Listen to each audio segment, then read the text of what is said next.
आप, आपके बंधुजन, आपकी बहन बेटियां, आप महापुरुषों ने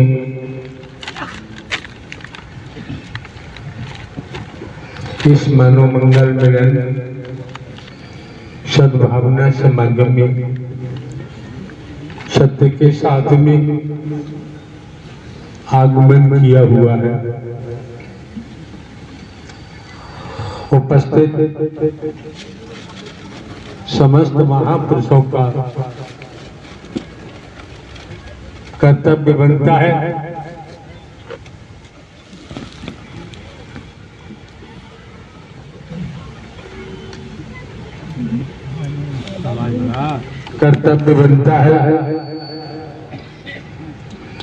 एक एक शब्द को मन लगा के श्रवण करें, ठीक से सुनें। मौके बार बार नहीं मिलते हैं, समय बार बार प्राप्त नहीं होता।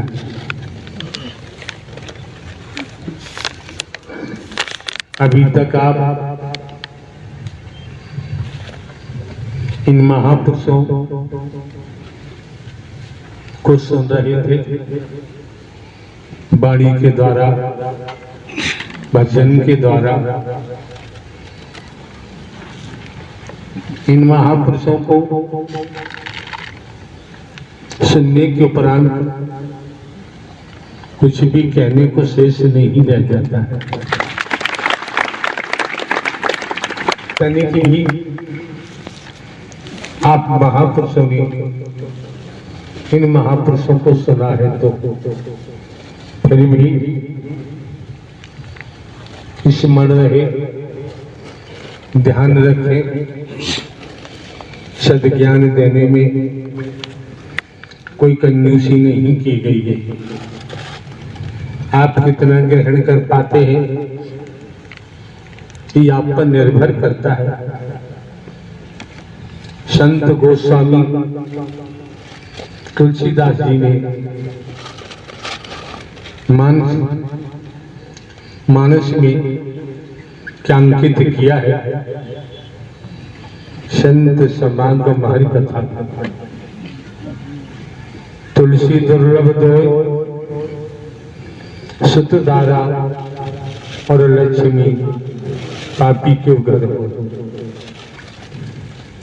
आकाश में सूर्य दिख रहा है, आंखों में रोशनी है, तो संसार के वैज्ञानिक इकट्ठे होकर सूर्य को पकड़ना चाहें तो संभव दिखाई नहीं देता। इसी प्रकार आप संतों का समागम, देवी स्वरूपा देव स्वरूप का आगमन संत गोस्वामी तुलसीदास जी ने दुर्लभ बता दिया है। लेकिन संस्कारों के कारण कितने सौभाग्यशाली हैं आप, कितने नसीबों वाले हैं, किस्मत वाले हैं। आपको नारायण साकार हरि परमात्मा ने सहज कर दिया। निःशुल्क, किसी प्रकार का कोई शुल्क नहीं, कोई भेद नहीं। यहाँ किसी को काला गोरा, गरीब अमीर नहीं देखा जाता, छोटा बड़ा नहीं देखा जाता। यहाँ तक नर नारी का भेद भी नहीं देखा जाता। संत गोस्वामी तुलसीदास जी मानस में जो अंकित है कि संत समागम हरि कथा, तुलसी दुर्लभ दोय, सुत दारा और लक्ष्मी पापी के घर हो। कितने सौभाग्यशाली आप, परम सौभाग्यशाली। इस सत्य के धन को प्राप्त करने के लिए ऋषि मुनियों ने अपने जीवन को काटा था। वैदिक काल का इतिहास बताता है ऋषि मुनि तपस्या करते करते उनका शरीर मिट्टी में मिल गया, ऐसा लेख कहता है। लेकिन आप कितने सौभाग्यशाली हैं। नारायण हरि परमात्मा ब्रह्मांड के रचयिता है, संचालन करता है, संहार करता है। धरती जल अग्नि सूरज चांद सितारे जीव वायु आकाश की रचना करने वाले परमात्मा, जन्म लेने वाला मरने वाला कभी परमात्मा हो ही नहीं सकता।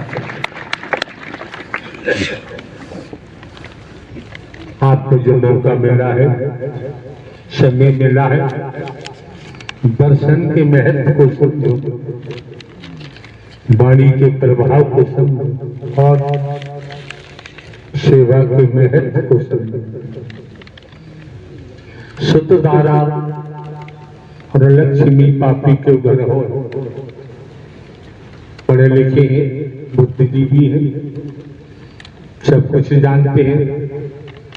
सुत किसे कहते हैं, दारा किसे कहते हैं। हरि की संपूर्ण ब्रह्मांड में सदा सदा के लिए जय जयकार हो, जय जयकार हो, जय जयकार हो। नारायण साकार हरि की संपूर्ण ब्रह्मांड में सदा सदा के लिए जय जयकार हो, जय जयकार हो, जय जयकार हो। नारायण साकार हरि की संपूर्ण ब्रह्मांड में सदा सदा के लिए जय जयकार हो, जय जयकार हो, जय जयकार हो। जगत जननी मातेश्वरी मैया की संपूर्ण ब्रह्मांड में सदा सदा के लिए जय जयकार हो, जय जयकार हो। नारायण हरि जी पिता हमारे और माता लक्ष्मी स्वरूपा देवी मैया के चरणों में कोटि कोटि प्रणाम, कोटि कोटि प्रणाम, कोटि कोटि प्रणाम। प्यारी दुलारी सास संगत जी, प्रभु हरि जी के भजनों के चैनल पर आप सभी का स्वागत है। आप सब कैसे हैं? हरि जी की कृपा से आप भी स्वस्थ और मस्त होंगे। तो प्रभु नारायण साकार हरि जी की जो प्रवचन है, वाणी है, हमने सोशल मीडिया से ली है। और भैया बहन, प्यारी दुलारी सास संगत जी, आप डेट पर ध्यान ना दें। डेट तो हम अपने वीडियो की हिंट के हिसाब से डाल देते हैं और आप सभी को पता है कि सत्य का साथ अभी नहीं हो रहा है, तो हम डेट बाड़ी के हिसाब से नहीं डालते हैं, सिर्फ अपने काउंटिंग के हिसाब से वीडियो पर डाल देते हैं। उसको ध्यान में ना रखिएगा भैया जी, बहन जी, जो भी हैं प्यारी सास संगत जी, प्रभु के दुलारे भक्त। हमारे परमात्मा घर घर दर्शन देंगे, जैसे कि मुझे दर्शन हुए हैं। स्वप्न में मुझे लाइट ने पकड़ लिया था, अभी परसों की बात है। तो प्रभु एकदम जैसे ही मैं घबराई थी, परमात्मा मेरे पास आकर मुझे दर्शन दिए परमात्मा ने, और मैंने बहुत जोर से आवाज़ भी लगाई थी। तो ऐसे ही आप सभी को भी परमात्मा के दर्शन होंगे। धैर्य बनाए रखना, वाणी को ध्यान में सुनते रहिए। और हमारी परमात्मा की वाणी कभी पुरानी नहीं होती है। मैंने पहले भी कहा है, आज भी कहती हूँ कि प्रभु की वाणी जितनी कानों के अंदर जाए, हरि की वाणी उतनी ही आप सभी और हम सभी के लिए ठीक है। जो नहीं पहचान पाए परमात्मा को, कोई बात नहीं है। जिसको विश्वास है परमात्मा पर, वो पूजा पाठ प्रभु का जाप करें, मंत्र का, और वाणी जरूर सुने। बोलिए प्रेम से नारायण साकार हरि की संपूर्ण ब्रह्मांड में सदा सदा